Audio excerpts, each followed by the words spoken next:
সম্প্রতি জি বাংলায় শুরু হয়েছে নতুন ধারাবাহিক চিরদিনই তুমি যে আমার। দিতিপ্রিয়া ওরফে অপর্ণা এবং জিতু কমল ওরফে আর্যর মিষ্টি প্রেম দেখতে বেশ ভালোই লাগছে সকলের। তবে এই ধারাবাহিকের পরতে পরতে রয়েছে চমক।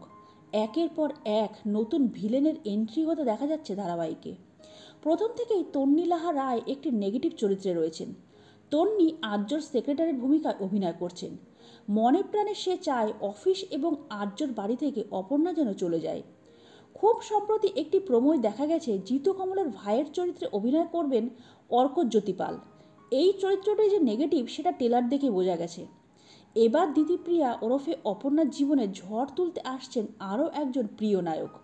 সন্তু নামক এই চরিত্রের সঙ্গেই নাকি বিয়ে হওয়ার কথা অপর্ণার। বাবার সঙ্গে মেয়ে দেখতে আসে সন্তু। হাতে পায়ে বাড়লেও সন্তুর শিশুসুলভ আচরণ একদম যায়নি। কখনো ললিপপ মুখে নিয়ে হাসছে, আবার কখনো হবু স্ত্রীকে বসের সঙ্গে দেখে কান্নাকাটি করছে। আপাত দৃষ্টিতে সন্তুর চরিত্র ইতিবাচক মনে হলেও আদতে কিন্তু এটি নেগেটিভ চরিত্র। একেবারেই সে সাদামাটা নয়। দিতিপ্রিয়া জীবনে সমস্যার পাহাড় আনতে চলেছে এই চরিত্রটি। একেবারে অন্যরকম একটি চরিত্রে অভিনয় করে ঠিক কেমন লাগছে জিজ্ঞাসা করায় নিজের অভিজ্ঞতা সংবাদ মাধ্যমের সঙ্গে শেয়ার করলেন তন্ময় মজুমদার ওরফে সন্তু। একটি সংবাদ মাধ্যমে সাক্ষাৎকার দিতে গিয়ে তন্ময় বলেন, এর আগে এমন চরিত্রে কোনোদিনও অভিনয় করিনি। দারুণ লাগছে এই চরিত্রে অভিনয় করতে। আপাত দৃষ্টিতে খুব সাদামাটা মনে হলেও এই চরিত্রটিকে পর্দায় ফুটিয়ে তোলা ভীষণ কঠিন। তবে এই ক্ষেত্রে আমাকে সাহায্য করেছেন আমার পর্দার বাবা বুদ্ধদেব ভট্টাচার্য। অভিনেতা আরও জানান, শেষ 9 মাস কোনো কাজ ছিল না।